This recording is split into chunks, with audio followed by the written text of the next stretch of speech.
So, a lot of the time when I make these videos and I tell these stories, I always get comments being like, dude, Luna's got the biggest set of plot armor ever. You got such plot armor. And, there's a lot of these stories where that definitely happens, okay? I'm not gonna lie.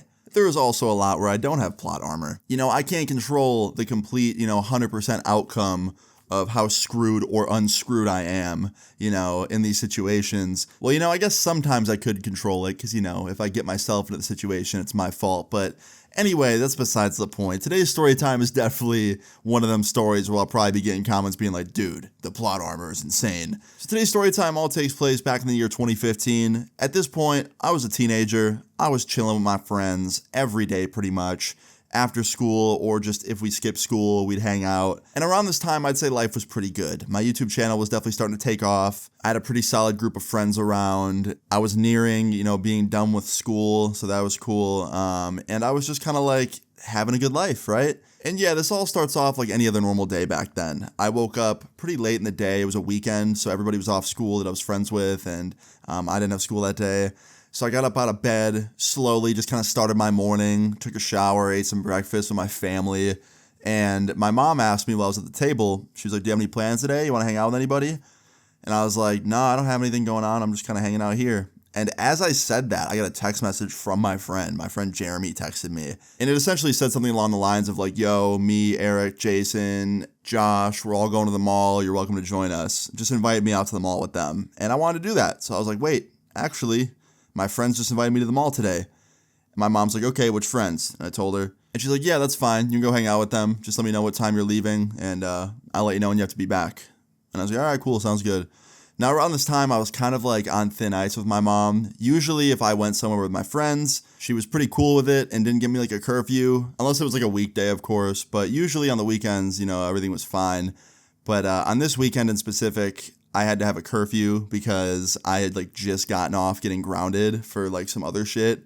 So she was pretty upset with me, I'm not gonna lie, and she was kind of being strict. But yeah, she was letting me go to the mall with my friends, so that was cool. And they texted me a time like 10 minutes later. They wanted me to meet up there at like 4, so I ended up going to tell my mom. I was like, yeah, I'm going there at 4. And she goes, okay, cool, do you need a ride? I was like, yeah, that'd be great. Because usually I just walk, but a ride's better. She's like, all right, cool, I'll drop you off at 4, and you have to be back by 8.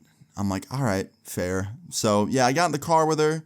She dropped me off at the mall at 4, and I met up with my friends in the food court. And yeah, it all started off like a normal just mall hangout session. Usually when me and my friends would go to the mall, we would just walk around aimlessly and look at stuff we can't afford because we're all broke teenagers. And then like we'd have like just enough money to order Taco Bell or something, so we'd do that at the food court. And that was pretty much it usually. That was the extent of our mall trips. And yeah, this one was like any other one. We were just walking around, going through stores, just having fun. And after about an hour of being there, one of my homies has this idea. He's like, yo, is anyone down to smoke? Now, they were talking about weed. And at the time, your boy was definitely going through his stoner phase, all right? I was definitely listening to a bunch of Kid Cudi, Wiz Khalifa, just real big stoner phase. You all know about my stoner phase because that's where like 99% of these story times take place. So anyway, yeah, I was excited when he asked that question, and I was like, yeah, man, I'm down to smoke. And he's like, anyone else? And pretty much everybody in the group was like, yeah, obviously. So next thing we know, we're walking across the street. We're going to this park that was right across the street from the mall. And at this park, there was 2 playgrounds. There was one that was like actually in use, and then there was one that was like old and abandoned and like about to be knocked down. So we went to the abandoned, like fucked up one because nobody was playing on that one, obviously, and it was all, gross and old. So we were over there because we knew there'd be no one to bug us over there, like, call the cops or something. So we go over there, and we're hanging out over there, and we get to smoking, and the first, 10, 20 minutes of us smoking is completely normal. We have our, little stoner process, and my friend was being really nice. He was pretty much smoking us all up for free, letting us use his lighter, his bowl, his weed, just, absolutely no complaints, just sharing with us, being a nice, selfless guy. And, yeah, within 25 minutes, your boy was a little cooked, I can't lie. I mean, I wasn't completely, fucked up or anything, but I was definitely feeling it a little bit and a little bit stoned. And so was everybody else, and we finished smoking. Now, smoking wasn't the problem. We didn't get caught, we didn't get in trouble, everything was fine.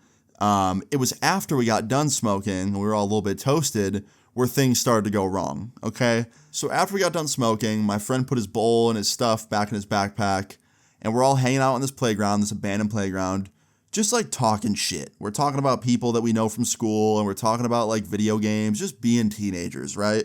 We were also like talking about music. I remember at one point we were like ranking like top 5 rappers, and at the time that was like the era of when a bunch of new rappers were like up and coming and like, you know, dominating the radio and stuff. And I had a friend unironically try and tell me that Macklemore was number 1, like of all time. He was trying to say Macklemore was the best rapper of all time. And I was like, bro, no. Even back then, I was like, no. Listen, the dude's got some catchy songs, all right? I like some of his songs, but number 1 of all time? Anyway, that's besides the point. So we're just talking, you know, having normal conversations, right?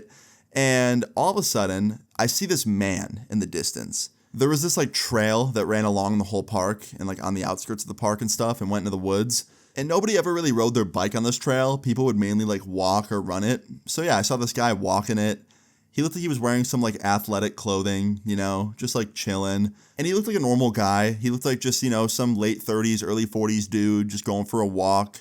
And he had his earbuds in, listening to music. And like off first glance, I don't really think anything about him. I just think, okay, normal dude, normal, chilling, you know, no big deal, right?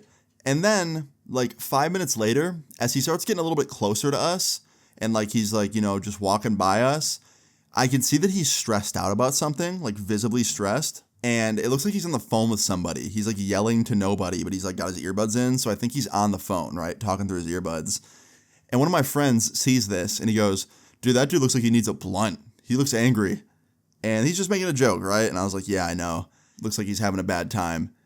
And my friend, that same friend, he goes, yo, Austin, what are the odds you walk up to him and you offer to sell him some weed to calm him down? And that was a game we used to play all the time. If none of you guys have played What Are the Odds, I'll explain it really quick. I'm sure most of you know what it is, but if you don't, it's a game where someone says, what are the odds you'll do blank, you know, something you don't want to do, right?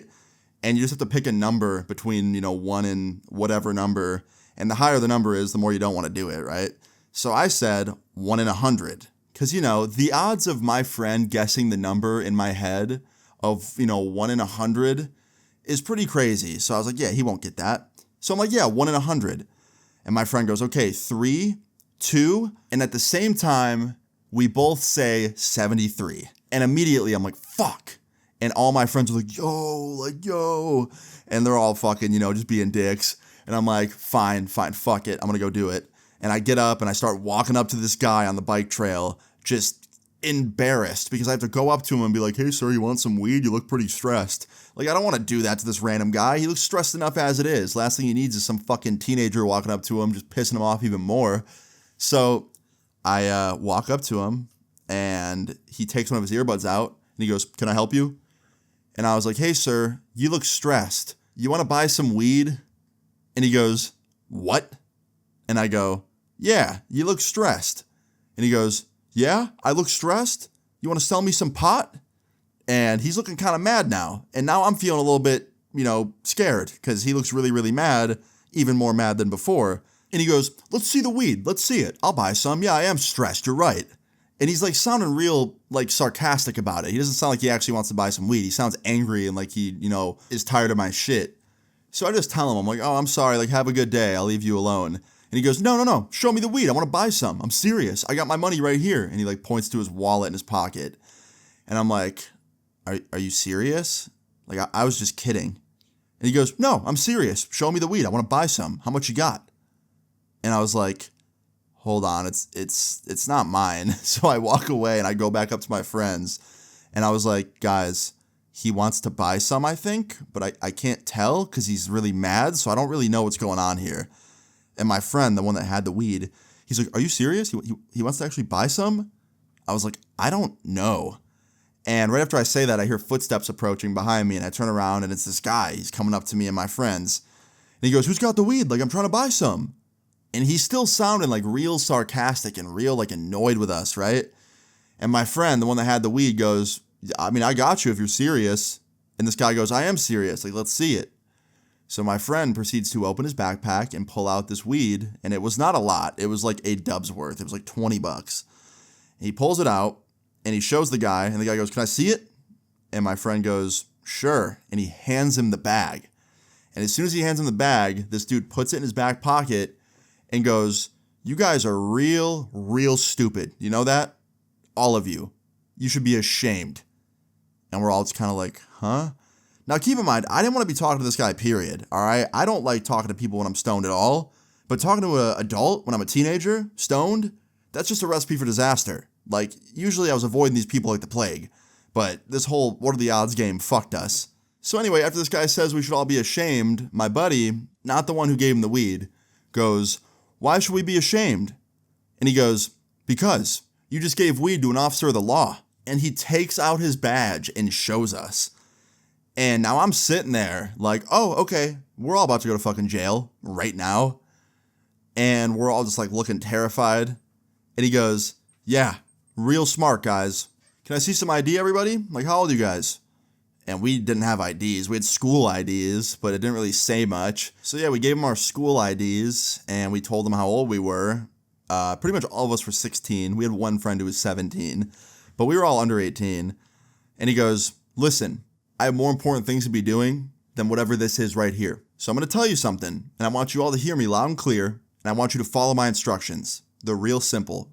Number 1, you are to leave this park immediately and go home. Number 2, you are to never, ever come back here and smoke marijuana again. Number 3, I don't want to see you in any public places smoking marijuana again. If I do, it won't go the same way it went today, okay? It'll be worse. And lastly, I want all of you to stop smoking weed. Do I make myself clear? And we're all just like, yeah, man, for sure. And we're all just, nodding our heads. And he goes, have a good one. And he turns around and he walks away with our weed in his back pocket, by the way. Now, here's the craziest part. He didn't search any of us. He didn't ask us if we had anything else on us. Because my friend definitely had that bowl, but he didn't take that. And he just let it be, which is insane. If I had to guess, this dude was not working. I don't know. Maybe he was. Maybe he was undercover on some crazy mission. But for the most part, it looked like he was just on a stroll on the phone, stressed about something. Also, I'm pretty sure whoever was on the phone heard all of that because I didn't see him hang up the phone. But anyway, yeah, I don't know. I guess he was just strolling through the park and he happened to, have his badge on him. I don't know how it works, but the dude was a cop and he wasn't in uniform. So I'm just going to call him an undercover cop because that's what it looks like to me. So after this, I didn't know what to think because one, the dude did not do things by the book. Dude took weed from us. So I'm pretty sure he was supposed to make a report or something. I don't know. But two, we were just sitting there and we had to leave and we didn't want to go home yet because it wasn't quite, time for us to go home. But we also didn't want to be seen out in public again by this guy because he told us to go home. So we decided to leave the park and walk all the way to a Walmart, 2 miles down the road and just hang out there. We walked up and down the aisles just doing nothing for an hour, just hanging out in a Walmart because we didn't know what else to do. And after this, I went home because I was just over hanging out and I was just still kind of tweaked out about what happened. So I called my mom to come pick me up and she did. And everybody else did the same thing. They either got rides or they walked home. And after I got home, I jumped on Xbox with my friends and I was just trying to whisper to them over the mic, yo, the craziest shit just happened. An undercover cop took our weed and I walked up to him and was like, yo, you want to buy some weed? I didn't know he was undercover. It was crazy. I'm telling this story, right? And it's just, funny. I'm trying to whisper it so my mom doesn't hear. But I just couldn't believe how lucky I got. Because it's not every day, especially back then when weed was actually illegal in most places, to go up to a cop and be like, you want to buy some weed? You look stressed. I was trolling, obviously. It was a dare. But then, he made us think he was actually going to buy some, and it was just crazy. The whole thing was insane. I can't believe it went the way it did, and I can't believe we got off scot-free, pretty much. Well, I'm not going to say scot-free, because obviously, my buddy had his weed confiscated, but, it could have been way crazier. Now, obviously, the moral of the story is, just don't be like young Luna, okay? Just don't do the things I was talking about in the story time. That's as simple as it is.